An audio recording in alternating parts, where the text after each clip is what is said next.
Hello, viewer. Welcome to everyone. Uh, Today, my presentation topic is anti-neoplastic antibiotic.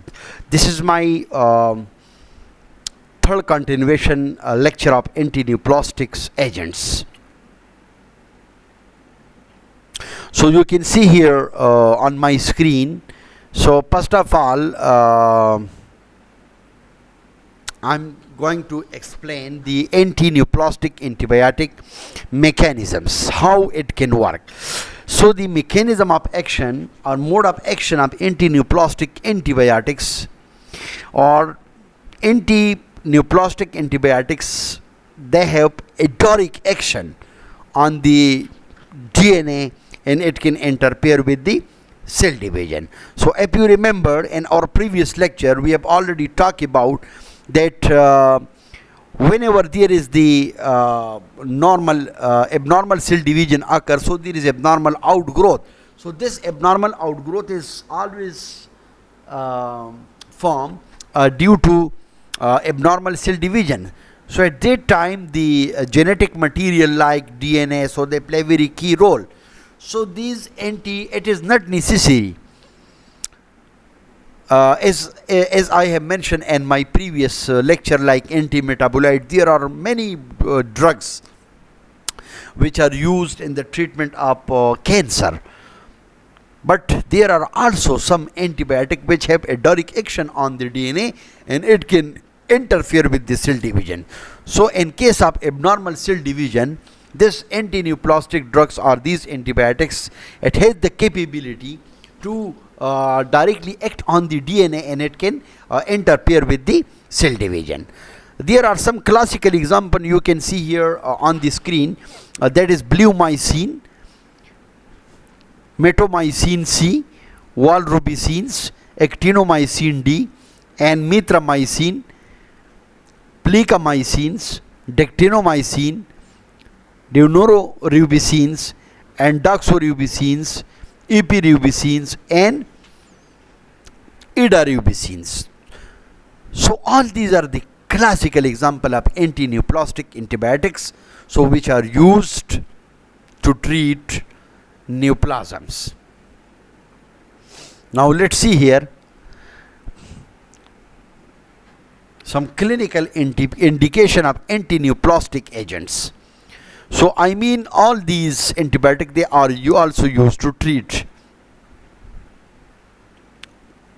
in case of head cancer, in case of neck cancer, breast, lungs and ovaries, and certain types of lymphomas, and testicular carcinoma, and all metastatic thyroid carcinoma and adenocarcinoma of stomach. जिस तरह हमने हमारे जो पिछले lectures थे उसमें already ये हमने डिस्कस किए कि इसके जो क्लिनिकल इंडिकेशन है, ख़ासकर खुदा न ख्वास्ता अगर किसी के ओवरीज़ में, ठीक है, कैंसर हो, लंग्स में हो, ब्रेस्ट में या नेक में, हेड में, ठीक है, और इसके अलावा whenever there is accumulation of excess quantity of lymphoid tissues, अगर लाइम्फाइड टिश्यूज़ एक्यूमुलेशंस हो, अगर किसी को टेस्टिकुलर कार्सिनोमा हो तो डेफिनेटली उसका जो रिप्रोडक्टिव ट्रैक्ट है, उसका जो रिप्रोडक्टिव सिस्टम है वो इफ़ेक्ट होगा. इसके अलावा ओवरीज जो है, जो फीमेल रिप्रोडक्टिव ऑर्गन्स है, ठीक है ना, तो जो मेटास्टेटिक थायराइड कार्सिनोमा है, ठीक है, मैंने आपको कहा था कि भाई मेटास्टेसिस में क्या होता है, ठीक है. इसके अलावा अगर किसी को एडेनोकार्सिनोमा ऑफ द स्टमक हो, अगर किसी को स्टमक का कैंसर हो, so as usually all these antibiotic they are used. तो फिर वो डिपेंड करता है पेशेंट के कंडीशन पे. एडीआर की तरफ में होगा adverse drug reaction which are reported. So the adverse drug reaction, the adverse effects, they are in the form of pulmonary and cardiac toxicity. They are maybe in the form of GIT irritation and alopecia. So all these are the ADR which are reported after administration of these anti-neoplastic antibiotics.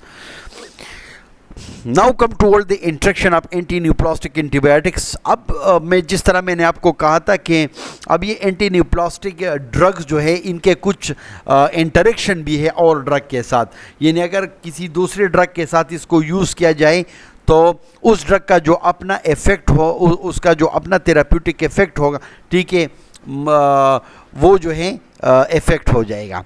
किस तरह? For example ब्लूमाइसिन हम सबको पता है कि it is also used in the treatment of neoplasm. इसके अलावा digoxin भी हम यूज़ करते हैं, ठीक है। तो अगर ब्लूमाइसिन डिजॉक्सिन के साथ ना कम्बिनेशन यूज़ किया जाए तो क्या हो जाएगा? सिंपल, डिजॉक्सिन लेवल जो है it will decrease, so it mean when the digoxin level definitely decrease it will also mean कि आपने जो है इस केस में बहुत एहतियात करना चाहिए। इसके लिए सबसे बेस्ट जो सॉल्यूशन है, ठीक है, मैं ये सजेस्ट करूँगा जितने भी फार्मासिस्ट हैं and those who are running a clinical pharmacy और कम्युनिटी फार्मेसी, तो सिंपल आप कोशिश कर ले कि अपने सिस्टम में या लैपटॉप में, ठीक है, आप इस तरह कर ले कि जो ड्रग इंट्रैक्शन का जो सॉफ्टवेयर है वो आप इंस्टॉल करें, ताकि आपको पता चल जाए कि फॉर एग्ज़ाम्पल मैंने ये ड्रग जो है दूसरे ड्रग के साथ इन कम्बिनेशन यूज़ करना है, ठीक है। तो उसके जो कॉन्सिक्वेंसेस है, उसके जो फॉर एग्ज़ाम्पल नेगेटिव इम्फेक्ट्स हैं, ठीक है, तो उसको रिव्यू करना ज़रूरी है। इसके साथ साथ अगर ब्लूमाइसिन जो है सिस्प्लेटिन के साथ यूज़ किया जाए तो इसकी वजह से ब्लूमाइसिन टॉक्सिसिटी हो सकती है। तो असल में ड्रग इंटरेक्शन का मतलब ये है कि हम इसमें यानी बहुत एहतियात से विद प्रिकॉशनरी मेजरमेंट्स, ठीक है। फॉर एग्जांपल एक पेन किलर है और एक एंटी हाइपरटेंसिव ड्रग है, तो पहले हमने उसका लिटरेचर जो है उसको प्रॉपर स्टडी करना है कि भाई ये दो ड्रग जो है एक एंटी हाइपरटेंसिव एक पेन किलर हम यूज़ करते हैं, तो आया इन दो ड्रग जो है इनका आपस में कोई इनकम्पेटिबिलिटी तो नहीं है। तो ये सारा प्रोफाइल जो है इसको आपने रिव्यू करना बहुत ज़रूरी है। तो इसके लिए लिटरेचर का होना ज़रूरी है कि आप उस ड्रग के मुतालिक उसका पूरा लिटरेचर और ड्रग इंट्रैक्शन को आप स्टडी करें। मैं आपको एक सिंपल एग्ज़ाम्पल दूंगा। इसमें ये ख़ासकर जो स्पेशली पेप्टिक अल्सर के जो पेशेंट हैं या ड्यूडिनल अल्सर या गैस्ट्रिक अल्सर के जो पेशेंट होते हैं, स्पेशली स्टमक डिसऑर्डर, तो एज़ यूजुअली सिमेटिडीन का मैं एग्जांपल लूँगा। Yes I know this is best drug, लेकिन टॉक्सिक है, ठीक है ना। अब सिमेटिडीन जो है हम सबको पता है H2 रिसेप्टर एंटागोनिस्ट के, क्योंकि आपके स्टमक में जो हिस्टामिन रिसेप्टर है, ठीक है, वो इसको ब्लॉक करता है।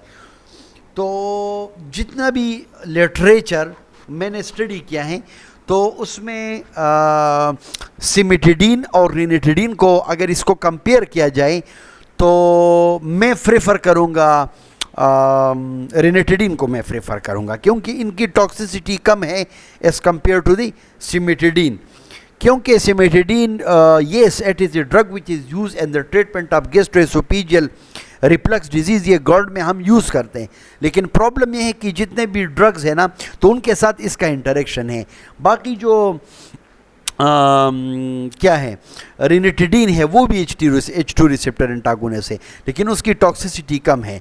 तो फिर आपने ये भी जानना होगा कि भाई कौन सा ड्रग जो है उसके मेजर इंटरेक्शन कितने और माइनर इंटरेक्शन के, तो फिर उस बुनियाद पे आपने जो है मेडिकेशन देना है पेशेंट को। तो इंशाल्लाह हमारा जो नेक्स्ट लेक्चर होगा वो अल्कलाइलेटिंग एजेंट्स पे होगा, ठीक है।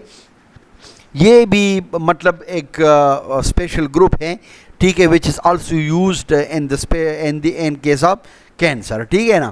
तो इंशाल्लाह अल्कलाइटिंग एजेंट पे हम इंशाल्लाह हमारा जो फोर्थ कंटिन्यूएशन लेक्चर है इंशाल्लाह इस पे हम डिस्कशन करेंगे, ठीक है। Thank you so much for watching my lecture.